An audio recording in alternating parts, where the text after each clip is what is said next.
بسم الله الرحمن الرحيم.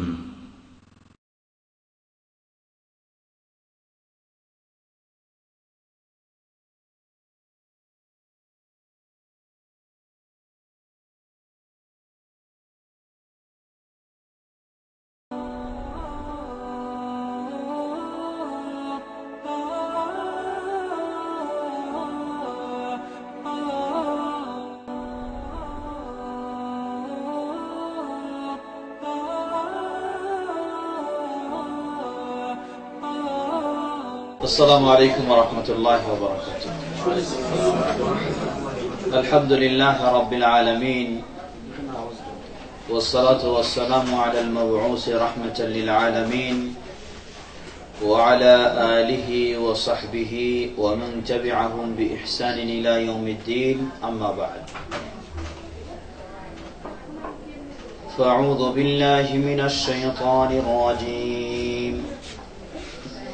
بسم الله الرحمن الرحيم.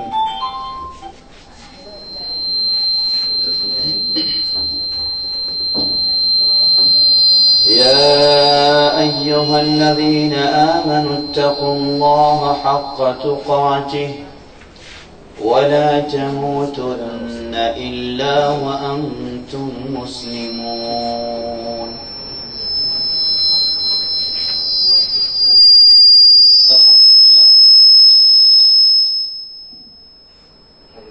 শুরুতে আবার প্রশংসা জ্ঞাপন করছি সেই আল্লাহ সুবহানাহু ওয়া তাআলা,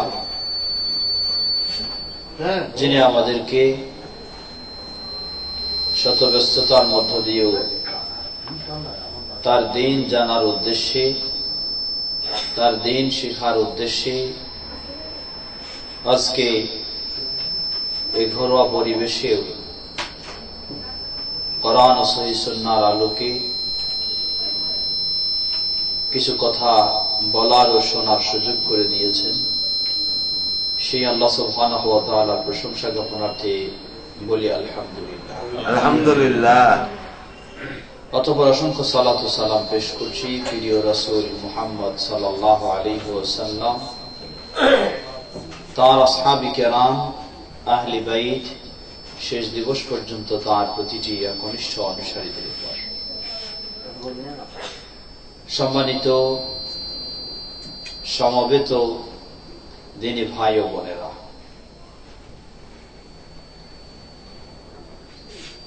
আজকে আমরা এই অধিবেশনে একটি বিষয়কে সামনে রেখে সামান্য কিছু কথা বলে অতঃপর জিজ্ঞাসা জবাবে যাব। আয়োজক কর্তৃপক্ষ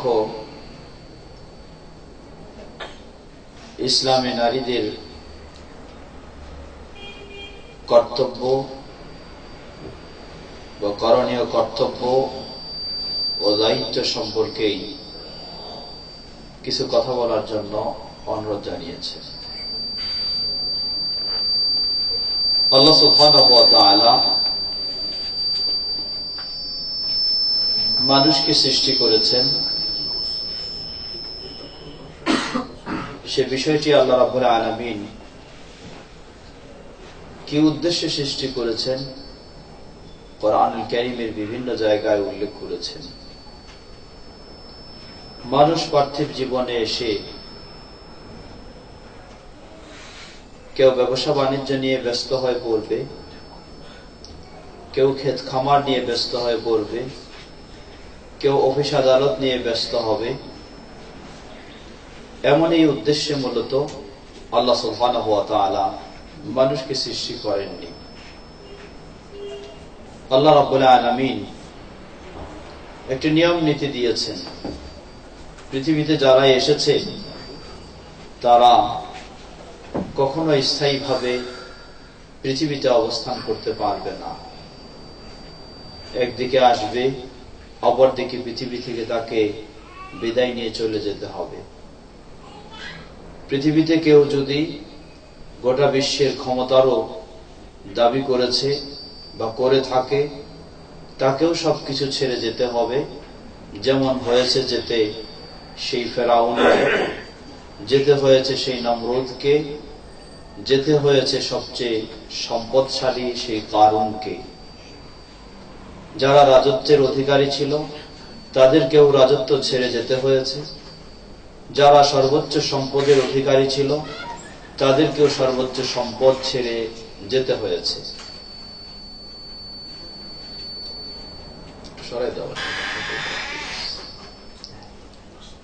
যেতে হয়েছে। সুতরাং পৃথিবীতে কারো সম্পদের অথবা ক্ষমতা অথবা বুদ্ধি, জ্ঞান, বিবেকের, দর্শনের, সেটার মাধ্যমে পৃথিবীতে কেউ স্থায়ী টিকে থাকতে চাইলে তা কখনোই সম্ভব নয়। আল্লাহ রাব্বুল আলামিন তিনি একটি নিয়ম নীতি দিয়েছেন, পৃথিবীতে আসবে, আবার সকলে পৃথিবী থেকে বিদায় নিয়ে চলে যাবে, যেতেই হবে, এটাই স্বাভাবিক। অতএব কে কিভাবে প্রতিষ্ঠিত হবে, তার প্রতিষ্ঠিত প্রতিষ্ঠান বা সম্পদ বা আরো কিছু নিয়ে স্থায়ী পৃথিবীতে জীবনযাপন করবে, এমন সুযোগ কারো পক্ষেই কখনো সম্ভব হবে না, এটি নিশ্চিত বিষয়। এজন্য আল্লাহ রাব্বুল আলামিন বলেন, ওয়া'বুদ রাব্বাকা হাত্তা ইয়াতিয়াকাল ইয়াকিন। মানুষকে এমন একটি নিশ্চিত বিষয়ের সম্মুখীন হতে হবে, সেই নিশ্চিত বিষয় তা হলো মৃত্যু।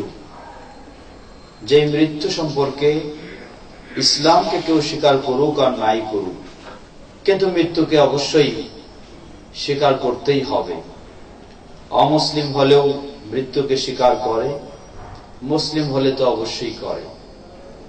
আল্লাহ সুবহানাহু ওয়া তাআলা মুসলিমদের জন্য একটি সীমা দিয়েছেন, তার মৃত্যু আসার পূর্ব পর্যন্ত তাকে অবশ্যই আল্লাহ সুবহানাহু ওয়া তাআলার আনুগত্য, তার দাসত্ব, তার ইবাদত ইত্যাদির মধ্যে দিয়ে তার জীবনকে অতিবাহিত করতে হবে। এটাই আল্লাহ রাব্বুল আলামিনের মূলত মানব সৃষ্টির লক্ষ্য উদ্দেশ্য। যারা দ্বীনের পথে হেদায়েত পেয়েছে এবং সেভাবেই তার জীবনকে অতিবাহিত করার সুযোগ লাভ করেছে, সুযোগ পেয়েছে, তারাই হচ্ছে প্রকৃতপক্ষে সফল। যে কথাটি বলতে চাচ্ছিলাম, যে এই উদ্দেশ্য লক্ষ্যকে সামনে রেখেই আল্লাহ সুবহানাহু ওয়া তাআলা মানুষকে সৃষ্টি করেছেন। সৃষ্টি করলেন আল্লাহ রাব্বুল আলামিন একজন ব্যক্তিকে, তিনি হচ্ছেন আমাদের আদি পিতা আদম আলাইহিস সালাতু ওয়াস সালাম। কিন্তু একজন ব্যক্তি দিয়েই আল্লাহ রাব্বুল আলামিনের যে ইচ্ছা সেটি পূর্ণ হচ্ছে না।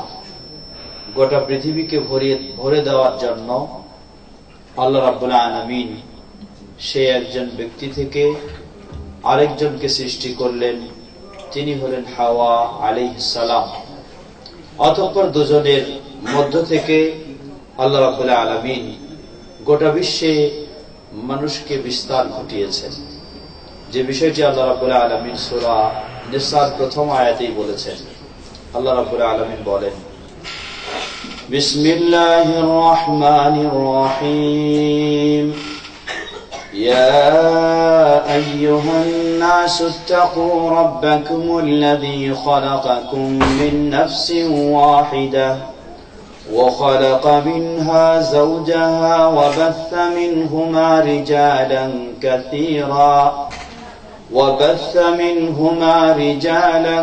كثيرا ونساء। ওহে মানব সকল, তোমরা তোমাদের রবকে ভয় করো, যিনি ইয়া আইয়ুহান নাসু ইত্তাকু রাব্বাকুমুল্লাযী খালাকাকুম মিন নাফসিন ওয়াহিদা, যিনি তোমাদের সকলকে একটি আত্মা থেকে, একজন ব্যক্তি থেকে সৃষ্টি করেছেন। সেই ব্যক্তি খালাকা মিনহা যাওজাহা, তার সহধর্মিণী হিসাবে আল্লাহ রাব্বুল আলামিন প্রথম দ্বিতীয় জনকে সৃষ্টি করলেন, যিনি হলেন হাওয়া আলাইহিস সালাম। ওয়াবাসসা মিনহুমা রিজালান কাসীরান ওয়া নিসাআ, অতঃপর সেই দুজন থেকে গোটা বিশ্বে অগণিত অসংখ্য নারী ও পুরুষকে আল্লাহ রাব্বুল আলামিন ভরপুর করে দিলেন। সেই আল্লাহ রাব্বুল আলামিনকে ভয় করা উচিত, যেই আল্লাহ রাব্বুল আলামিন এই সব কিছুকে সৃষ্টি করেছেন এবং এই সব কিছুর মূল আদম এবং হাওয়াকে সৃষ্টি করেছেন। আল্লাহ রাব্বুল আলামিন এর দ্বারা যেন এটি বোঝাতে চাচ্ছেন, যিনি সবকিছু সৃষ্টি করেছেন মুহূর্তের মাঝে তিনি সবকিছু ধ্বংস করে দিতে পারেন, তিনি সবকিছু শেষ করে দিতে পারেন। সুতরাং কারো দাম্ভিকতার, কারো অহংকারের, কারো গর্বের কোন সুযোগ নেই।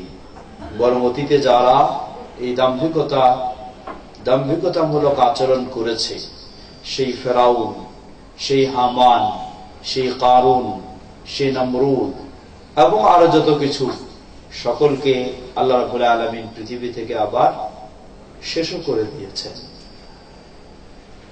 সৌভাগ্যবান সে ব্যক্তি, যে ব্যক্তি তার স্রষ্টাকে স্মরণ করে, তার স্রষ্টার আনুগত্য স্বীকার করে, আবার স্রষ্টার সন্তুষ্টি অর্জনের লক্ষ্যেই তার জীবনকে অতিবাহিত করতে পারে, সেই হচ্ছে সৌভাগ্যবান।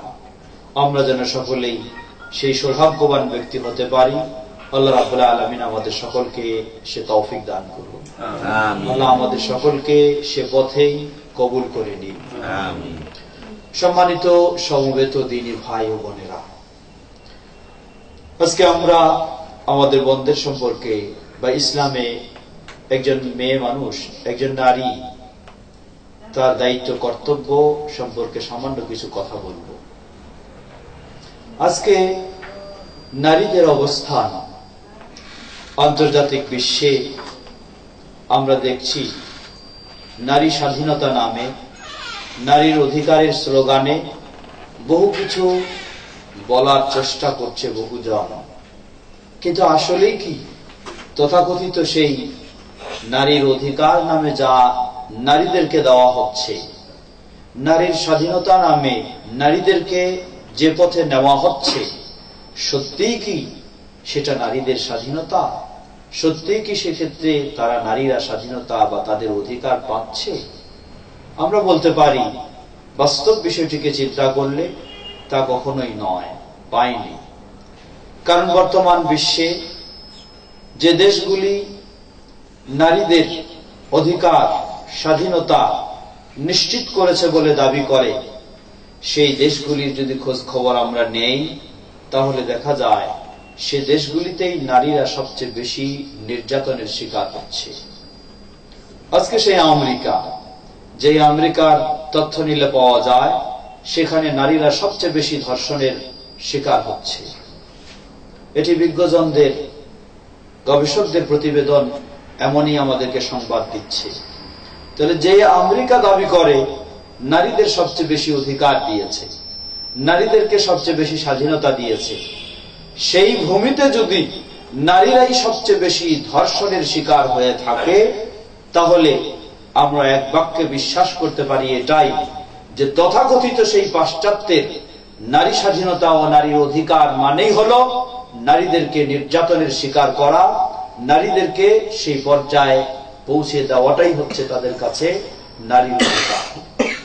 আমাদের দেশের কথাও যদি আমরা চিন্তা করি, তাহলে আমরাও বুঝতে পারি, এ দেশে অতীত সেই বিগত 20-25 বছরের আগের কথা যদি আমরা একটু চিন্তা করি, যেই দিনে নারীরা দিন মেনে চলত, বেশিরভাগ ইসলামের গুরুত্ব দিত, ইসলামী অনুশাসনে তারা তাদের স্বাধীনতা ও অধিকার পাওয়ার চেষ্টা করত, সেই দিন আর এই দিন যদি তুলনা করে দেখা যায়, যে দিনে তুলনামূলক নারীরা নাকি বেশি অধিকার পেয়ে গেছে তাদের আন্দোলনের মাধ্যমে, নারীরা তাদের স্বাধীনতা পেয়ে গেছে তাদের আন্দোলনের মাধ্যমে, পাওয়া যায় যে যতই দিন যাচ্ছে এদেশের নারীরাও ততই নির্যাতনের শিকার হচ্ছে, তত রকমেই তারা বহু রকমের মানহানিকর বিষয়ে পৌঁছে যাচ্ছে। অতএব এই দেশের মাঝেও যদি আমরা তুলনামূলক একটু চিন্তা করে দেখি, তাহলে এটাই প্রমাণ হয় যে আজকে সেই পাশ্চাত্যের স্লোগানে এদেশেও নারী স্বাধীনতা, নারী অধিকার নামে যা কিছু বা যে পথে নেওয়া হচ্ছে নারীদেরকে, কশ্চিনকালেও সেটি নারীদের জন্য কখনোই কল্যাণকর নয়, নারীদের জন্য কখনোই স্বাধীন বিষয় নয়, নারীর জন্য কখনোই উন্নতি এর বিষয় তো নয়, বরং তাদের বাস্তবে অবনতির বিষয়।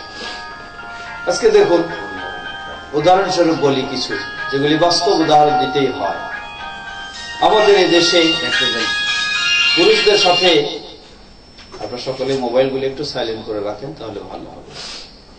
সকলেই আমাদের দেশে বা শহরে পুরুষদের সাথে নারীরাও গাড়িতে চলাফেরা, উঠা বসা, যাতায়াত করত। কিন্তু যে সময় নারীদের জন্য কোনো বাসে সিট বরাদ্দ ছিল না, সেই সময় কোন মেয়েরা সাধারণত কাউকে গাড়িতে দাঁড়িয়ে যাওয়া, মানে দাঁড়িয়ে থাকতে দেওয়া হতো না, পুরুষরাই সম্মান দিয়ে তাদেরকে কি করতেন, বসার ব্যবস্থা করে দিতেন। আর এখন তাদের অধিকার বেশি দেওয়ার জন্য প্রতিটি বাসে দেখবেন যে নারীদের সিট বরাদ্দ।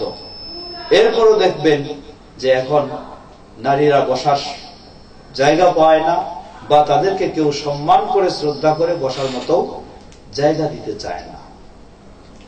আসলে যতদিন আমরা বলবো যে ইসলামী ভাবধারায় আমাদের বোনেরা চলার চেষ্টা করবে, ততদিন অবশ্যই তারা এই সম্মান শুধু মানুষের পক্ষ থেকে নয়, বরং আল্লাহর পক্ষ থেকে পাবে, যার ফলে মানুষেরা তাদেরকে সম্মান দিতে বাধ্য হবে, সম্মান দিবে, মর্যাদা দিবে।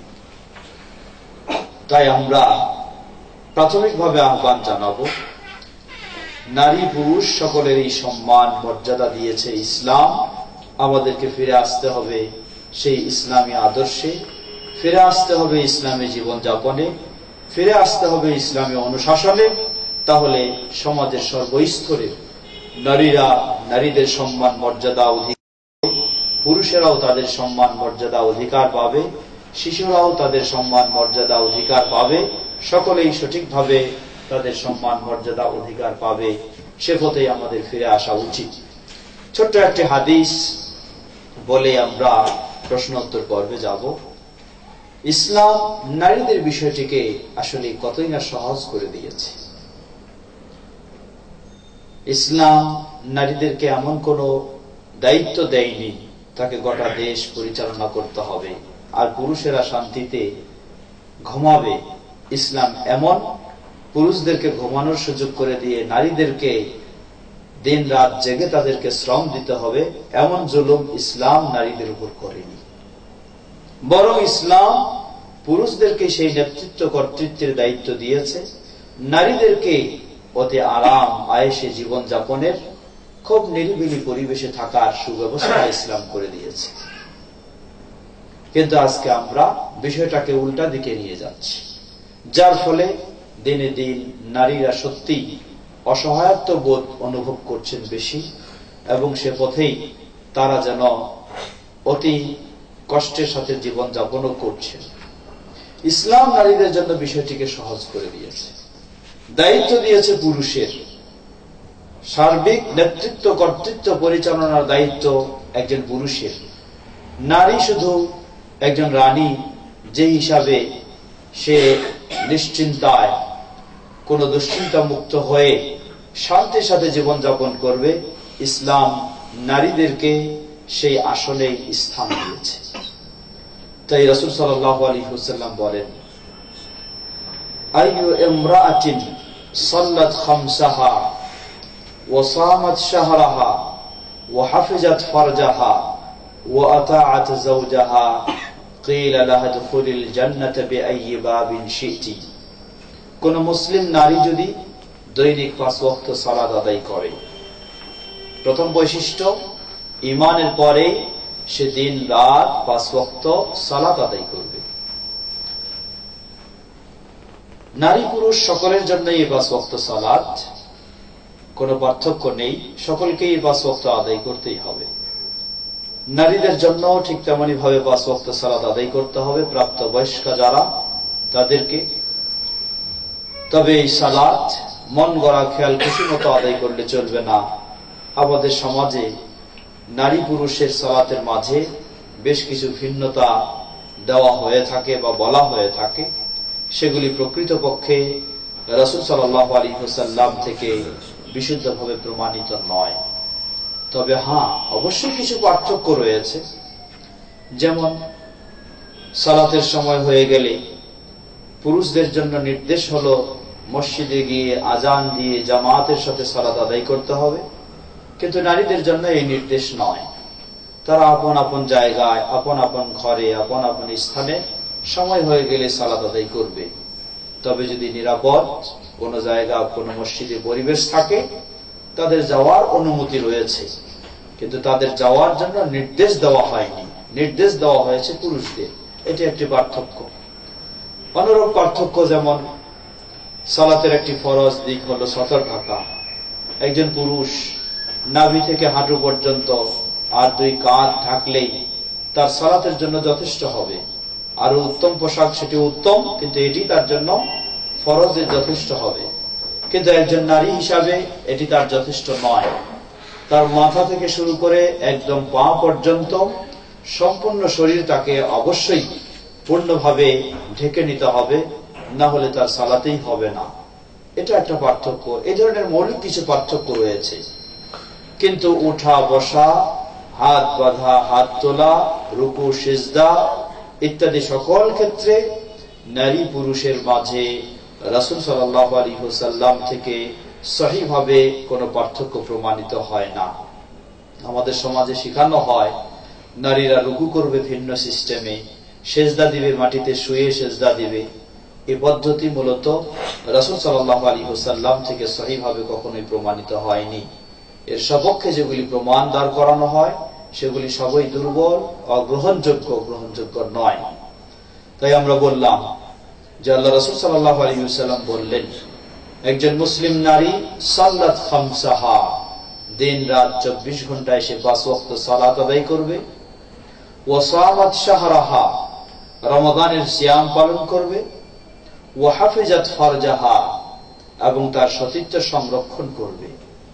সতীত্ব সংরক্ষণ কিভাবে করবে? সতীত্ব সংরক্ষণ করবে পর্দা ব্যবস্থার মাধ্যমে। ইসলাম নারীদের জন্য এমন একটি নিরাপদ আয়োজন ও ব্যবস্থা দিয়েছে, সেটি হচ্ছে পর্দার ব্যবস্থা। আজকে আমাদের সমাজেও দেখুন, নারীদেরকে নিয়ে তাদের ইফটিজিং, তাদেরকে কেন্দ্র করে যে ইফটিজিং হয়, সেটি প্রতিরোধের জন্য প্রশাসনিকভাবে বহু ব্যবস্থা নেওয়া হচ্ছে। কিন্তু দিনের পর দিন যেন আমরা সে বিষয়টাকে আরো বেশি পাচ্ছি। কারণটা কি? কারণ হলো, কোন মানুষের অসুখ যদি হয়, রোগ যদি হয় জ্বর, আর তাকে যদি ডায়রিয়ার ঔষধ দেওয়া হয়, তাহলে তো কোনোদিন তার জ্বর সারার আশা করা যায় না, বরং রোগ আরো তার অন্য দিক থেকে বেড়ে যাবে। তো অবস্থাটা হয়ে গেছে তাই।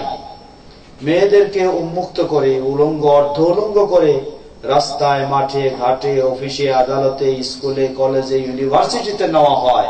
সেই পরিবেশ উন্মুক্ত করে দেওয়া হচ্ছে। হেজাব কোন কোন জায়গায় নিষিদ্ধ করে দেওয়া হচ্ছে। তাদের শালীনতা মার্জিত পোশাককে নিষিদ্ধ করা হচ্ছে।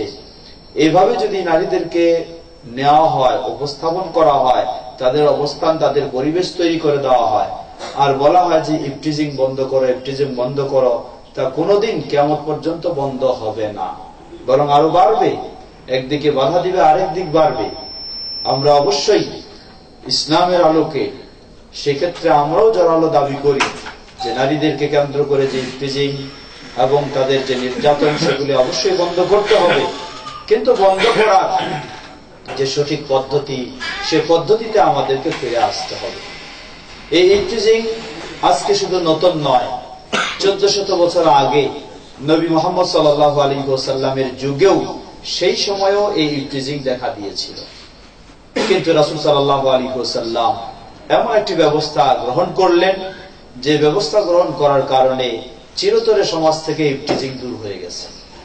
তিনি নারীদের জন্য নির্দেশ দিলেন যে তারা প্রয়োজনে ঘর থেকে বাইরে যখনই বের হবে, তখনই নিজেদেরকে খুব সুন্দরভাবে আবৃত করে বের হবে, যার ফলে কেউ কাউকে চিনতেও পারবে না, কেউ কাউকে আক্রমণ করা, সে সমস্ত খারাপ উদ্দেশ্যে আক্রমণ করার কোনো চিন্তাও করবে না।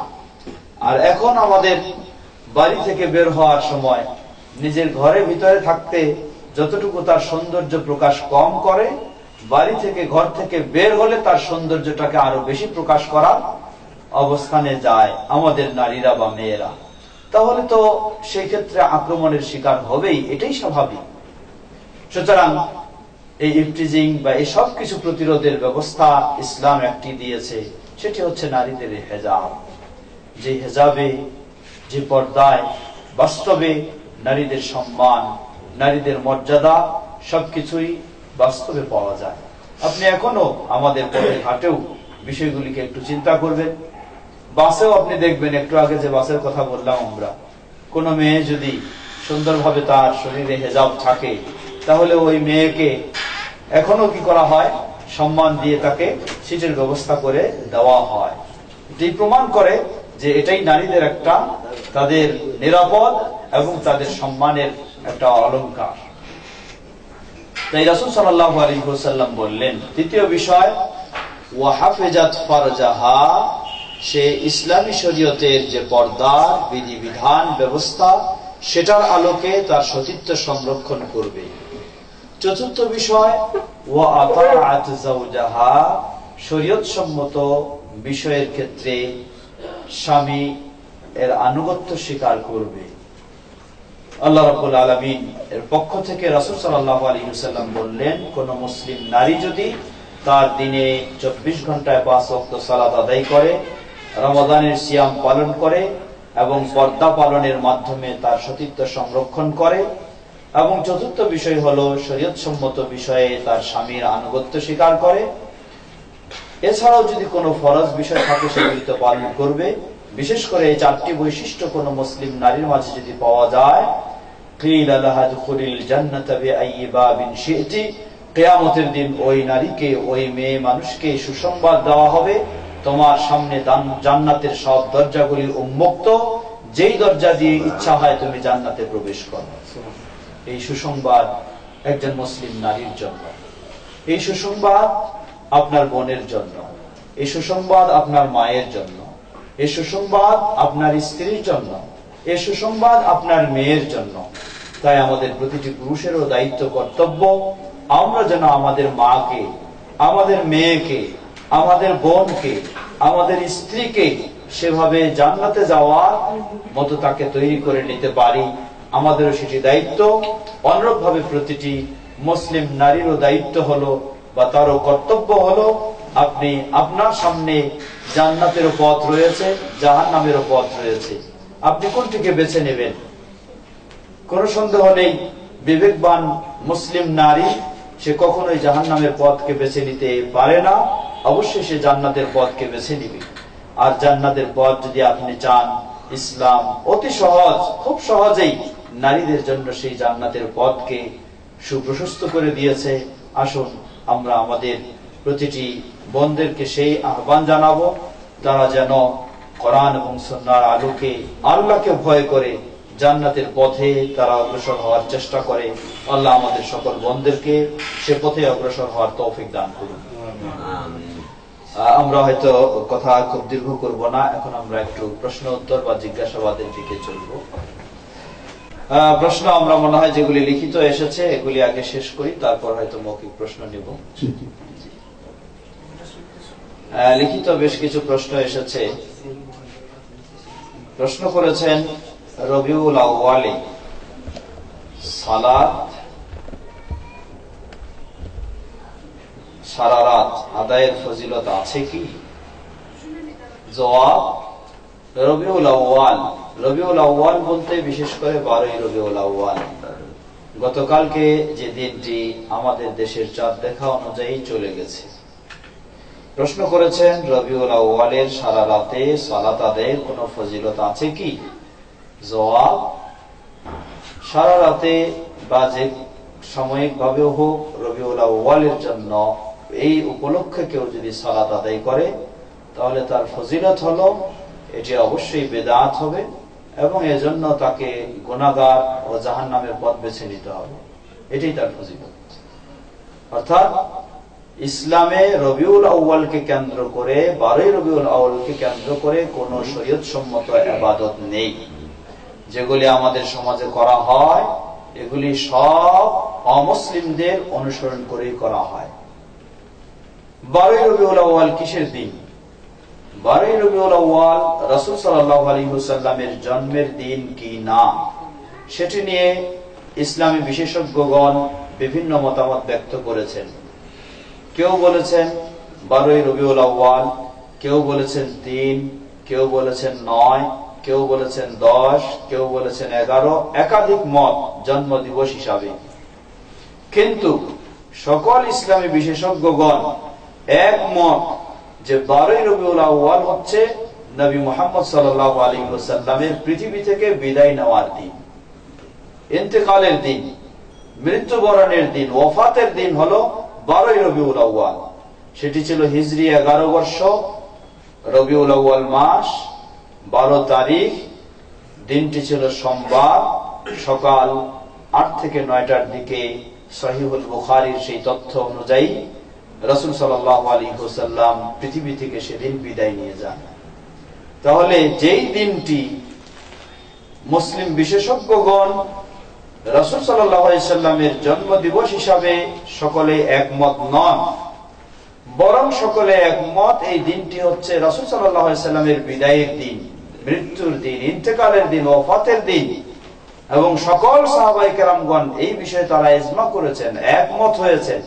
প্রসিদ্ধ ইমাম আবু হানিফা রাহিমাহুল্লাহ, ইমাম মালিক, ইমাম শাফি, ইমাম আহমদ বিন হাম্বল, তারা সকলেই এই বিষয়ে একমত যে এই দিনটি হচ্ছে আল্লাহ রাসূল সাল্লাল্লাহু আলাইহি ওয়াসাল্লামের পৃথিবী থেকে বিদায়ের দিন। তাহলে এই দিনটি মানুষের আনন্দের দিন হবে না ব্যথার দিন হবে? হওয়া উচিত এই দিনটি ব্যথার দিন, যে নবী সাল্লাল্লাহু আলাইহি ওয়াসাল্লাম পৃথিবী থেকে এই দিনে বিদায় নিয়ে চলে গেছেন। কিন্তু তা না হয়ে আজকে পালন করা হয় এই দিনটিকে আনন্দের দিন, ঈদের দিন পালন করা হয়। মুসলিমদের জন্য বাৎসরিক ঈদ হচ্ছে মাত্র দুটি, একটি হচ্ছে ঈদুল ফিতর, রমাদানের শেষে যেটা হয়, আরেকটি হলো ঈদুল আযহা, কুরবানির ঈদ যেটা হয়। এছাড়া মুসলিমদের জন্য কোনো বাৎসরিক ঈদ নেই। তথাকথিত যে ঈদে মিলাদুন নবী পালন করা হয় এটি হচ্ছে খ্রিস্টানদের অনুসরণ করে, কারণ খ্রিস্টানেরা ঈসা আলাইহিস সালামের জন্ম দিবস সেটাকে ঈদ হিসাবে উদযাপন করে থাকে। আর খ্রিস্টানেরা সেটা উদযাপন করে কাদের অনুসরণ করে? ঈসা আলাইহিস সালাম কখনো তার ধর্মে, তার দিনে খ্রিস্টানদেরকে তার জন্মবার্ষিকী উদযাপনের কোনো নিয়ম দেননি। তারাও এটা তৈরি করে নিয়েছে খ্রিস্টানেরা, সেই গ্রিকদের অনুসরণ করে। কারণ গ্রিকদের নিয়ম ছিল, তাদের প্রথা হচ্ছে তারা তাদের প্রতিমা যারা, মাবুদ যারা, তাদের জন্মবার্ষিকী তারা পালন করে থাকে। তাদের অনুসরণ করে সেই খ্রিস্টানদের অনুসরণ করে পৃথিবীর বুকে সর্বপ্রথম হিজরি 4th শতাব্দীর শেষের দিকে মিশরের কায়রোতে ফাতেমি বংশ শিয়া যারা, এই শিয়ারা সর্বপ্রথম খ্রিস্টানদের অনুসরণ করে নবী সাল্লাল্লাহু আলাইহি ওয়াসাল্লামের জন্মদিবস পালন করে থাকে। কখনো সুন্নিরা পালন করেনি। সেই শিয়াদের থেকে অনুসরণ করে তথাকথিত আজকে এক শ্রেণীর, বিশেষ করে যারা কবর পূজারী, মাজার পূজারী, সেই শ্রেণী, তাদের কাছে হলো সবচেয়ে বড় ঈদ হলো এই দিনটি। অথচ এই দিনটি হলো নিশ্চিত রাসূল সাল্লাল্লাহু আলাইহি ওয়াসাল্লামের বিদায়ের দিন। সুতরাং আমরা বলবো রবিউল আউয়ালকে কেন্দ্র করে, 12ই রবিউল আউয়ালকে কেন্দ্র করে যে সমস্ত উদযাপন করা হয় এগুলি সব অমুসলিমদের কালচার থেকে আসা। নবী সাল্লাল্লাহু আলাইহি ওয়াসাল্লামের যুগেও কোনদিন তার জন্মবার্ষিকী পালন করা হয়নি। খোলাফায়ে রাশিদিনের যুগে, আবু বকর রাদিয়াল্লাহু আনহুর যুগে, ওমর রাদিয়াল্লাহু আনহুর যুগে, ওসমান রাদিয়াল্লাহু আনহুর যুগে, আলী রাদিয়াল্লাহু আনহুর যুগে, সাহাবীদের যুগে, এমনকি পরবর্তী তাবেঈদের যুগে, প্রসিদ্ধ ইমামদের যুগেও এই ধরনের কখনো রাসূল সাল্লাল্লাহু আলাইহি ওয়াসাল্লামের জন্মবার্ষিকী বা মৃত্যুবার্ষিকী পালন করা হয়েছে বলে এর কোনো সঠিক নির্ভরযোগ্য প্রমাণ নেই। এটি শুরু হয়েছে সেই 4th শতাব্দী, অর্থাৎ রাসূল সাল্লাল্লাহু আলাইহি ওয়াসাল্লামের ইন্তেকালের প্রায় 350 বছর পরে এর উৎপত্তি হয়েছে শিয়াদের মধ্যে, সুন্নিদের মাঝে নয়।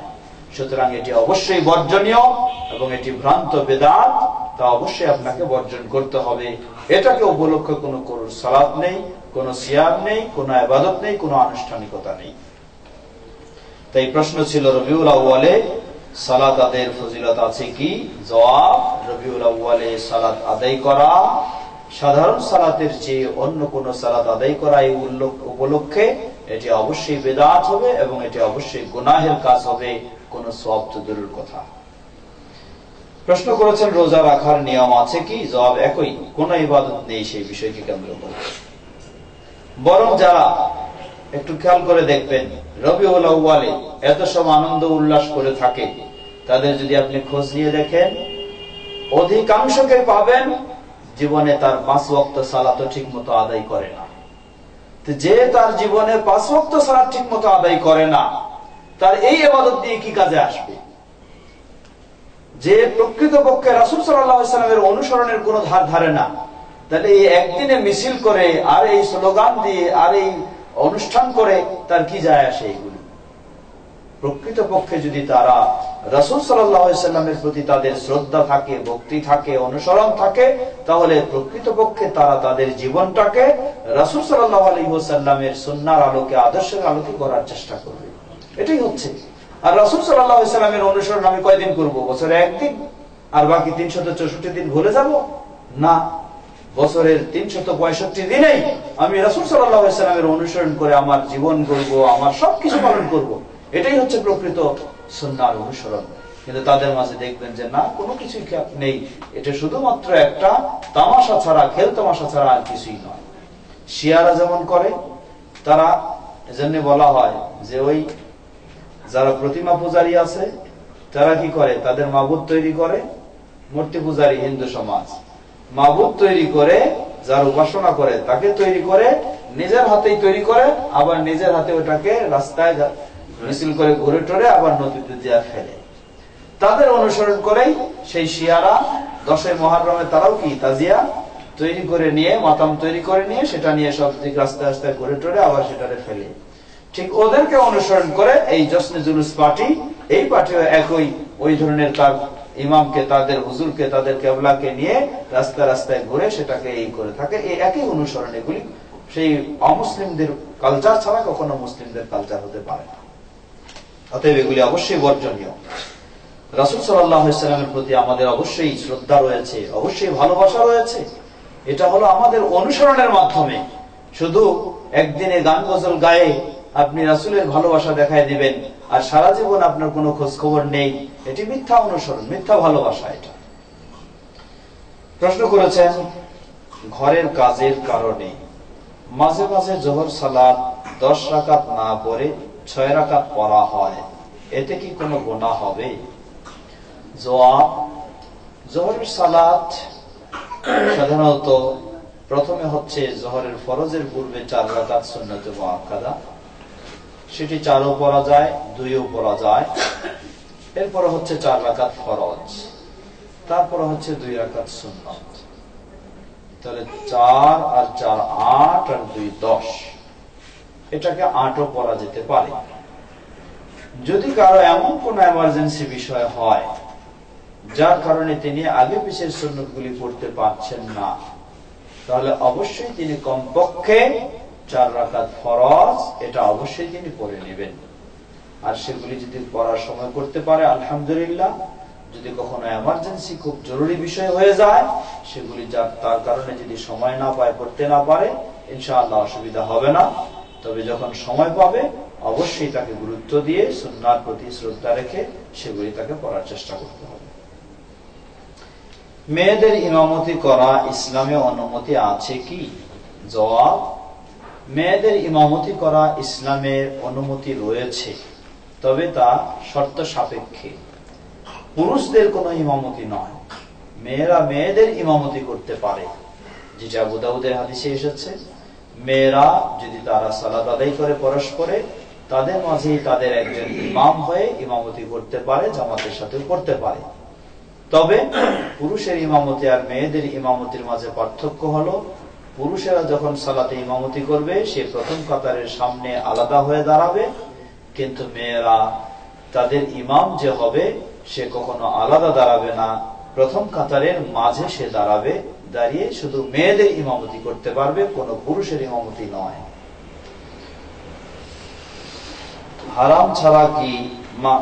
মাহরাম ছাড়া কি মেয়েরা দ্বীনের দাওয়াতে সফর করতে পারবে? জবাব, কোন মেয়ের জন্য, কোন মেয়ে মানুষের জন্য সফরের দূরত্ব তার স্বামী অথবা মাহরাম ব্যক্তি ছাড়া বের হওয়া কখনো জায়েজ নেই, যদিও দিনের কাজেও হয়ে থাকে। কারণ ইসলাম নারীদেরকে দূরদেশে ইসলাম প্রচারের জন্য দায়িত্ব দেয়নি। দূরদেশে ইসলামের প্রচারের দায়িত্ব ইসলাম দিয়েছে পুরুষদেরকে। অতএব পুরুষ ব্যক্তি দূরদেশেও সফর করে গিয়েও ইসলামী দাওয়াতের কাজ করবে। মেয়েদের জন্য সেই দূরদেশে গিয়ে তাকে দাওয়াতি কাজ করতে হবে এমন ইসলাম নির্দেশ দেয়নি। নারীরা দাওয়াতি কাজ অবশ্যই করবে, সেটা হচ্ছে নারীদের সেই সীমারেখার মাঝেই, তাদের ভিতরেই। যদি কখনো কাউকে যেতেই হয় একান্ত, তাহলে অবশ্যই তার সাথে তার স্বামী অথবা কোনো মাহরাম পুরুষ থাকতে হবে। না হলে সে এই অবস্থায় যদি বের হয়, একাধিক মহিলার সাথেও যদি বের হয় আর সেটি সফরের দূরত্ব হয়, তাহলে তার প্রতি আল্লাহর লানত হবে, কারণ এটা ইসলামে হারাম করে দেওয়া হয়েছে। সুতরাং এই দাওয়াতি কাজে কোন মেয়ের এভাবে বের হওয়া উচিত নয়। স্বপ্নে কেউ যদি হুজুর দেখেন, তবে এর কোন ফজিলত কি আছে? হুজুর বলতে কি, এখন তো হুজুরের অভাব নাই। সাইদাবাজিও হুজুর, দেওয়ানবাগিও হুজুর, আরো বহু রকমের হুজুর। এর দ্বারা প্রশ্নের উদ্দেশ্য যদি নবী সাল্লাল্লাহু আলাইহি ওয়াসাল্লাম হয়ে থাকে, তাহলে জবাব, স্বপ্নে কেউ যদি নবী সাল্লাল্লাহু আলাইহি ওয়াসাল্লামকে দেখেন, তবে এর কোন ফজিলত আছে কি? জবাব, কিছু জাল হাদিসে বর্ণনা দেওয়া হয় যে স্বপ্নে নবী সাল্লাল্লাহু আলাইহি ওয়াসাল্লামকে দেখবে সে জাহান্নামে যাবে না। এরকম কিছু হাদিস বর্ণনা করা হয়, কিন্তু সেই হাদিসগুলি সহিহ নয়। কোন ব্যক্তি যদি স্বপ্নে রাসূল সাল্লাল্লাহু আলাইহি ওয়াসাল্লামকে দেখে আর তার জীবনে সে দিন ধর্ম মেনে না চলে, তাহলে কি তার পক্ষে জাহান্নামে যাবে না জান্নাতে যাবে এটি বলা সহজ? এখন কখনো নয়। একজন মেয়ে মানুষ, সে দাবি করে রাসূল সাল্লাল্লাহু আলাইহি ওয়াসাল্লামকে স্বপ্নে দেখেছে, অথচ তার জীবনে পর্দার কোনো গুরুত্ব নেই, তাহলে কিভাবে হতে পারে? তার জীবনে সালাতের কোনো গুরুত্ব নেই, তার জীবনে দিনের কোনো গুরুত্ব নেই, তার জীবনে হারাম হালালের কোনো গুরুত্ব নেই, এত সহজ নয়। দ্বিতীয় বিষয়, এখানে স্বপ্নে দেখা, রাসূল সাল্লাল্লাহু আলাইহি ওয়াসাল্লামকে স্বপ্নে দেখা, এটি একটি অন্য বিষয় রয়েছে। আমাদের কেউ কেউ দাবি করেন যে খুব সহজেই স্বপ্নে রাসূল সাল্লাল্লাহু আলাইহি ওয়াসাল্লামকে দেখে। আসলে সহজে স্বপ্নে দেখা রাসূল সাল্লাল্লাহু আলাইহি ওয়াসাল্লামকে এত সহজ নয়। রাসূল সাল্লাল্লাহু আলাইহি ওয়াসাল্লামকে স্বপ্নে দেখা যেতে পারে, অসম্ভব নয়। বরং সহিহ হাদিসে এসেছে, সহিহ বুখারী মুসলিমের হাদিস, রাসূল সাল্লাল্লাহু আলাইহি ওয়াসাল্লাম বলেন, মান রাআনি ফিল মানামি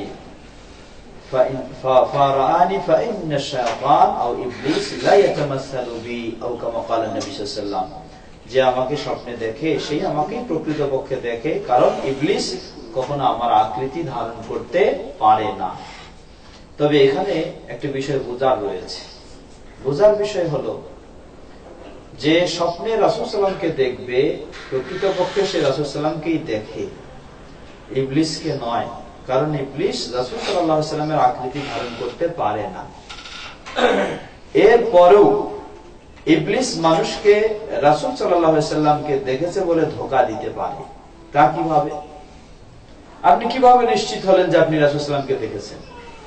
উদাহরণস্বরূপ বলি, আমাকে যারা দেখেছে,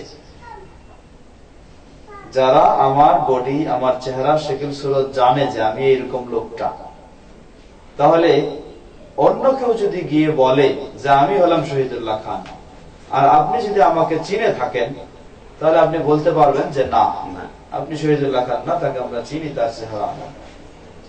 এটা আপনার কাছে ধরা পড়ে যাবে।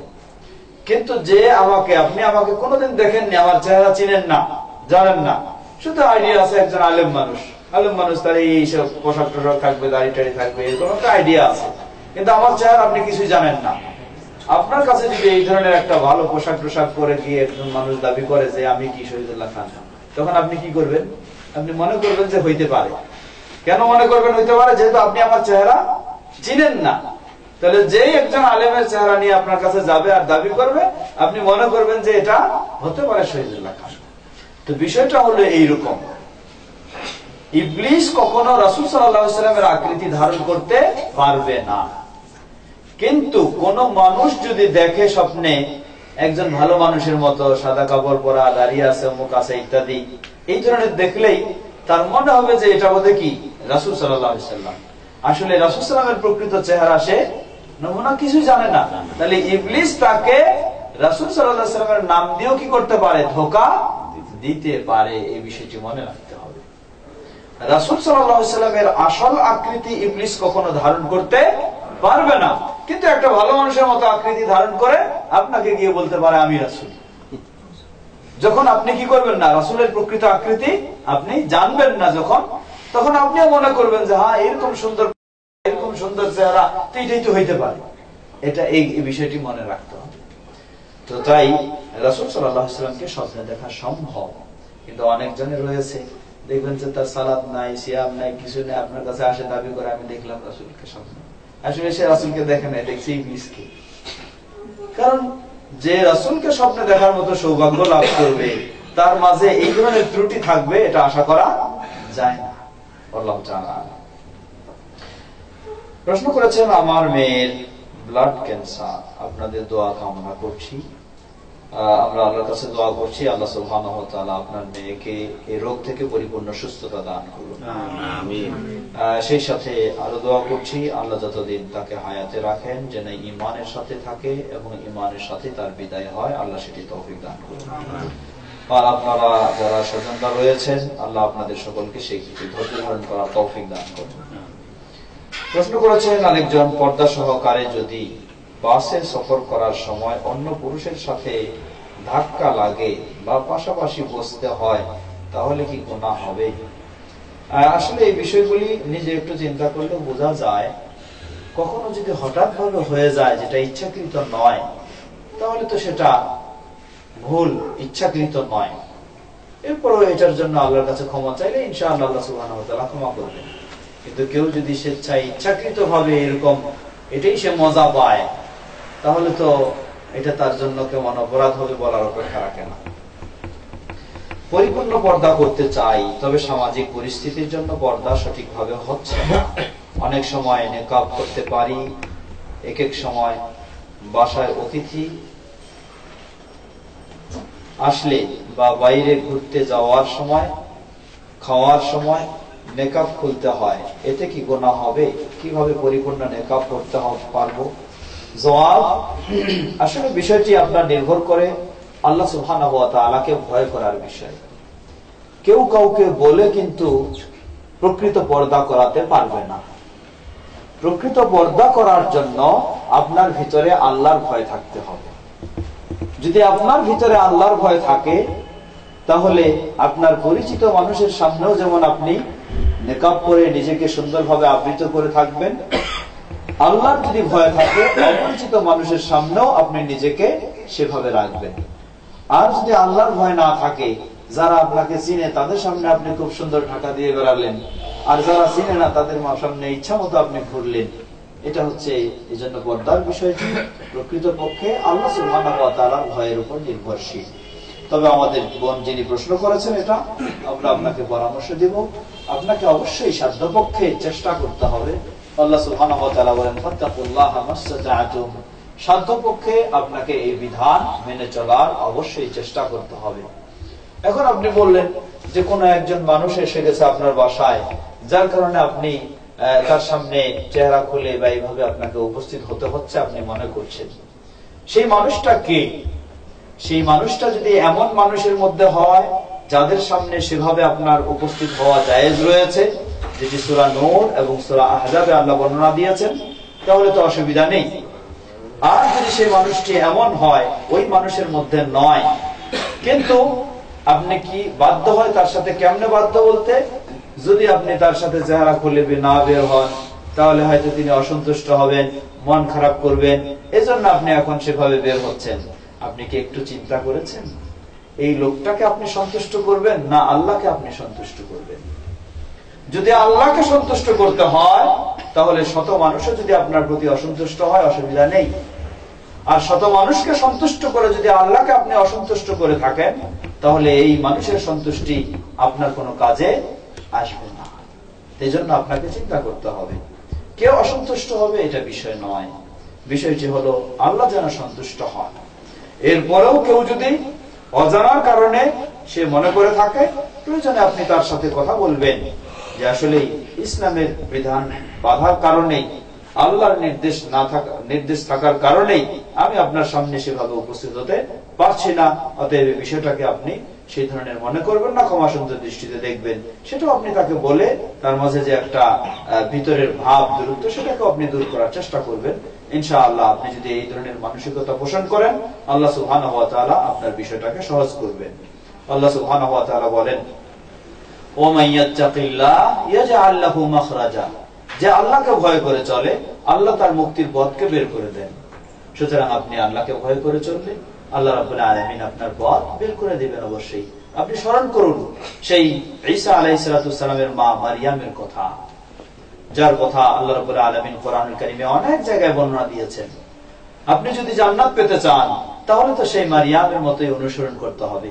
যদি জান্নাত পেতে চান তাহলে সেই ফেরাউনের স্ত্রী আসিয়ার মতোই আদর্শ আপনাকে করতে হবে। আর যদি জান্নাত পেতে না চাই তাহলে তো সেই রকম নায়িকা গায়িকা নষ্টা ভষ্টা বহু রকমের রয়েছে, সেগুলির মতো ফ্যাশন আপনি গ্রহণ করবেন। সেই ফেরাউনের বাড়িতে থেকে, যেই ফেরাউন মুসা আলাইহিস সালামের আল্লাহর রাসূলের সবচেয়ে বড় শত্রু, তার বাড়িতে থেকে যদি একজন মেয়ে মানুষ আল্লাহর পথে থাকতে পারে, তাহলে আপনার আমার জন্য তো অত জটিল পরিবেশ নাই, বহু সহজ পরিবেশ রয়েছে।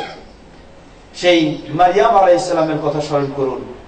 তিনি এমন ভাবে বহু রকমের দুশ্চিন্তায় পড়ে গেলেন। সেটা কি? স্বামী ছাড়াই তার সন্তান হচ্ছে।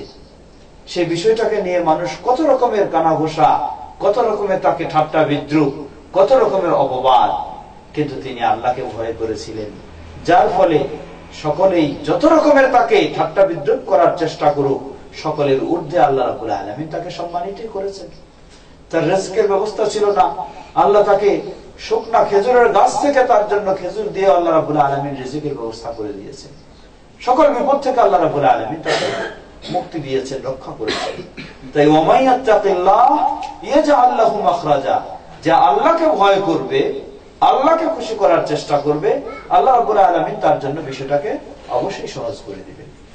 যেই লোকটা, যার সামনে হয়তো আপনি এই ধরনের খোলামেলা না চলার কারণে সে আজকে অসন্তুষ্ট, আজকে আপনাকে খারাপ বলতে চায় বা বিভিন্ন রকমের করতে চায়, আপনি আল্লাহকে সন্তুষ্ট করে সন্তুষ্টের জন্য আপনার বিষয়ে অটল থাকবেন, দেখবেন যে হয়তোবা একদিন সেই লোকও বলবে যে না, ওই মহিলাটা আসলেই ভালো মহিলা, আমি গেলেও আমার সামনেও সেইভাবে কখনো বের হয়নি। ওই লোকের মুখ দিয়েও এই ধরনের কথা আল্লাহ সুবহানাহু ওয়া তাআলা বের করে দিবেন। এই জন্য আল্লাহকে ভয় করে চলতে হবে, তাহলে ইনশাআল্লাহ আল্লাহ সুবহানাহু ওয়া তাআলা সহজ করে দিবেন। আল্লাহ আমাদের সকল বন্ধুদেরকে সেভাবে চলার তৌফিক দান করুন। প্রশ্ন করেছেন, বিয়ের পর নারীদের বাবা মার প্রতি দায়িত্ব কতটুকু? আসলে ইসলাম সব বিষয়গুলিকে সহজ করে দিয়েছে। একজন সন্তান, ছেলে, বাবা মার প্রতি তার যতটুকু দায়িত্ব দেওয়া হয়েছে, একজন মেয়েকে বাবা মার প্রতি ততটুকু দায়িত্ব দেওয়া হয়নি।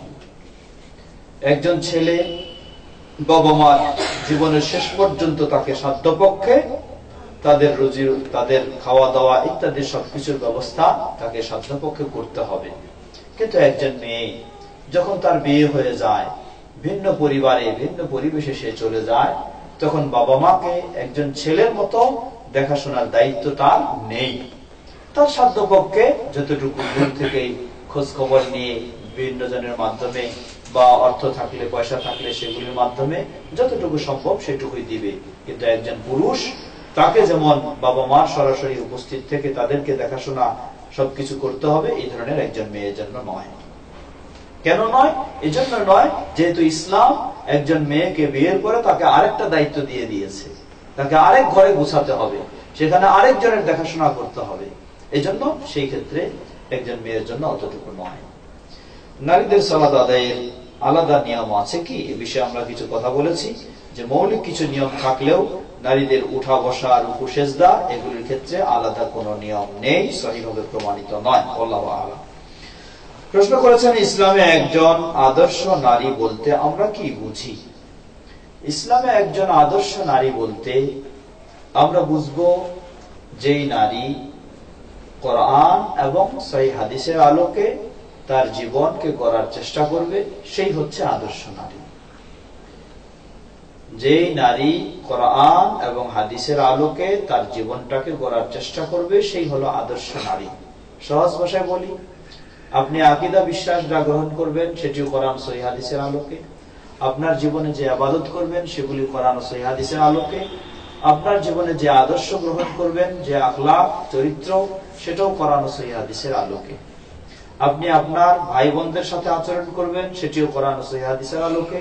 আপনি আপনার স্বামীর সাথে আচরণ করবেন, সেটিও কোরআন ও সহিহ হাদিসের আলোকে। আপনি আপনার পরিবারের সদস্যদের সাথে আচরণ করবেন, সেটিও কোরআন এবং সহিহ হাদিসের আলোকে। আপনি আপনার জীবনটাকে ঘরের ভিতরে বাইরে সর্বত্রই পরিচালনা করবেন, সেটিও কোরআন ও সহিহ হাদিসের আলোকে। এটি হচ্ছে একজন আদর্শ নারীর কর্তব্য। আমি কোরআনের অর্থ না জেনে পড়ি, তাহলে কি আমার কোরআন পড়া হবে না? জবাব, কোরআন প্রতিটি মুসলিম নর ও নারীকে অবশ্যই পড়তে হবে, কারণ কোরআন এটি হচ্ছে আমাদের জন্য সংবিধান। অতএব কোরআন যদি আমরা না জানি, না পড়ি, তাহলে কিভাবে আমরা আমাদের জীবনকে পরিচালনা করব? কোরআন মূলত প্রকৃতপক্ষে শুধু তেলাওয়াতের জন্য নাজিল হয়নি। আজকে আমাদের সমাজে কোরআন শুধু তেলাওয়াত, অথবা কেউ যদি তেলাওয়াত করতেও না জানে, একদল হাফেজকে ডেকে নিয়ে আসে, খতম করায় নিয়েই বিভিন্ন দায়িত্ব সারার চেষ্টা করে। না, কোরআন এই জন্য নাজিল হয়নি।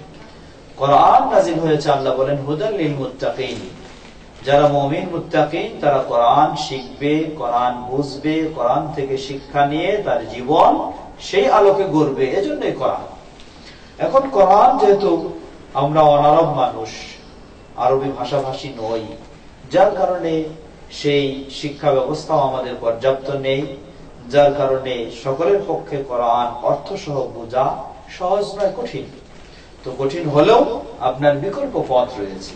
আপনি তেলাওয়াত করুন সাধ্যমতো, এবং নির্ভরযোগ্য কোরআনের বাংলা অনুবাদ পাওয়া যায়, আপনি সেগুলির মাধ্যমে নির্ভরযোগ্য কোরআনের তাফসীর পাওয়া যায়, সেগুলির মাধ্যমে আপনি কোরআনের তাফসীর, কোরআনের অনুবাদ, সেগুলি পড়ার চেষ্টা অবশ্যই করবেন। শুধু তেলাওয়াতে যথেষ্ট নয়, সেভাবে অবশ্যই চেষ্টা করতে হবে। ইসলামী ব্যাংকে টাকা রাখা কি জায়েজ, এবং এর মুনাফাটা দিয়ে কি যাকাত দেওয়া যাবে? জবাব, ইসলামী ব্যাংক বলতে আমাদের দেশে প্রায় 3 ধরনের ইসলামী ব্যাংক রয়েছে। এক ইসলামী ব্যাংক হলো যার গোটা ব্যাংকটাই হলো সুদী ব্যাংক, মাত্র 2-1টি ব্রাঞ্চ খুলে দিয়েছে ইসলামী ব্যাংকিং নামে। এই সমস্ত ব্যাংকের ইসলামী ব্যাংকিং ব্রাঞ্চ যেটা, সেটার অর্থ যদি মূল ব্যাংকের অর্থের সাথে একত্রে সবকিছু হয়ে থাকে, তাহলে এটি সম্পূর্ণ 100% মিথ্যা এবং ধোঁকা ছাড়া কিছুই নয়। সেটাকে ইসলাম বলে গ্রহণ করা কখনো কারো উচিত হবে না।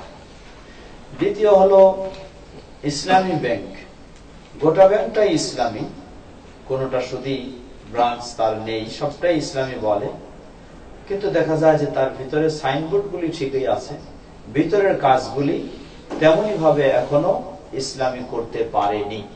এটা যদি আপনি জানেন যে অন্যান্য সুদী ব্যাংকের নিয়ম কানুন অনুযায়ী সে সবকিছুই চালাচ্ছে, শুধু ইসলামের নাম ব্যবহার করেছে, তাহলে সেটা থেকেও আপনাকে বিরত থাকতে হবে। তৃতীয় হলো ইসলামী ব্যাংক, তবে তুলনামূলক তারা বাস্তবে চেষ্টা করে যাচ্ছে সুদ মুক্ত হওয়ার। আসলে 100% সুদ মুক্ত হতে পারেনি এখন পর্যন্ত বাংলাদেশে যেগুলি ইসলামী ব্যাংক রয়েছে, কিন্তু কেউ রয়েছে যেগুলি বলছে যে আমরা চেষ্টা করে যাচ্ছি সর্বাত্মক মুক্ত হওয়ার। তাই আমরা বলবো যে ব্যাংকিং লেনদেন একান্ত আপনাকে করতে হলে যারা প্রকাশ্যে সুদের ঘোষণা দিচ্ছে সেখানে নয়, যারা বলে আমরা সুদ মুক্ত হওয়ার চেষ্টা করছি তাদের সাথে আপনাকে লেনদেন করতে হবে। এখন যে আপনাকে মুনাফা দিয়ে থাকে টাকা জমানোর কারণে, তারা যদি আপনাকে নিশ্চিত এই প্রতিশ্রুতি দেয় যে আমরা 100% শরীয়তসম্মত ব্যবস্থায় এই অর্থ বিনিয়োগ করে তার লভ্যাংশ আপনাকে দিচ্ছি, কোনো সুদ এখানে নেই, এই ধরনের যদি নিশ্চিত আপনাকে বলতে পারে এবং সততা তার মাঝে পাওয়া যায়, তাহলে আপনি গ্রহণ করতে পারেন। আর যদি না হয় তাহলে তো গ্রহণ করার সুযোগ নেই। আল্লাহু আ'লাম।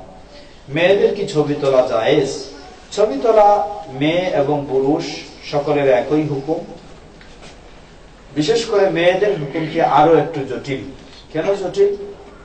একজন পুরুষের কেউ হয়তো মোবাইলে একটা ছবি নিয়ে নিল তার ইচ্ছা অনিচ্ছায়, কিন্তু এই ছবিটা বিভিন্ন জায়গায় ছড়িয়ে গেলে যতটুকু সমস্যা হবে, তার চেয়ে একজন মেয়ে মানুষের ছবি যদি এইভাবে সর্বত্র ছড়িয়ে যায়, এটি আরো বেশি সমস্যার বিষয় হবে। তো এজন্য মেয়েদের ছবি একান্ত যদি প্রয়োজন হয়, সেই প্রয়োজন হচ্ছে যেমন পাসপোর্টের প্রয়োজন, এই ধরনের যদি প্রয়োজন জরুরি হয়ে থাকে, সেটির হুকুম আলাদা। নরমালি ভাবে আপনি ছবি তুলে মানুষকে বিতরণ করবেন, এটি কখনো হালাল নয়, এটি অবশ্যই হারাম। আপনি একটা সুদর্শনের ছবি দিয়ে দিলেন, এটা নিয়ে সবাই মোবাইলে নিয়ে উপভোগ করবে, এটাও এক প্রকার জেনাবে বিচারে অংশগ্রহণ করা ও সহযোগিতা করা ছাড়া কিছুই নয়। প্রশ্ন করেছেন, স্বামী মারা যাওয়ার পর তার জন্য সাদকা জারিয়া হিসেবে কি কি করতে হবে এবং তার সওয়াব কি মৃত ব্যক্তি পাবে? জবাব, সাদকা জারিয়া কোন মৃত ব্যক্তির পক্ষ থেকে সাধারণত তার সন্তানেরাই বেশি করার শরীয়তের দিক থেকে অনুমতি রয়েছে। তবে স্বামী এই ধরনের নিকটতম ব্যক্তিও যদি হয়ে থাকে, স্ত্রী বা এরকম নিকটতম কেউ হয়ে থাকে, তারাও সেই মৃত ব্যক্তির পক্ষ থেকে সাদকা জারিয়া মূলক দান করতে পারে। করলে ইনশাআল্লাহ সেই স্ত্রীও পাবে এবং স্বামীও পাবে ইনশাআল্লাহ। যদিও বিষয়টি কিছু মতামত রয়েছে, তবে বলবো আমরা ইনশাআল্লাহ করতে পারি। তবে উত্তম হলো সেই যেই সাদকা বা যেই দান স্ত্রী তার স্বামীর পক্ষ থেকে করতে চাচ্ছে, যদি তার সন্তান থেকে থাকে, তাহলে সন্তানের হাত দিয়ে যদি সেটা করায়, তাহলে এটি হবে সবচেয়ে উত্তম, যে সন্তানেই বাবার পক্ষ থেকে সেই দান সদকা জানে করলো, আর আপনি যে পয়সা দিয়েছেন সেটার জন্য আপনিও পূর্ণ সওয়াব পাবেন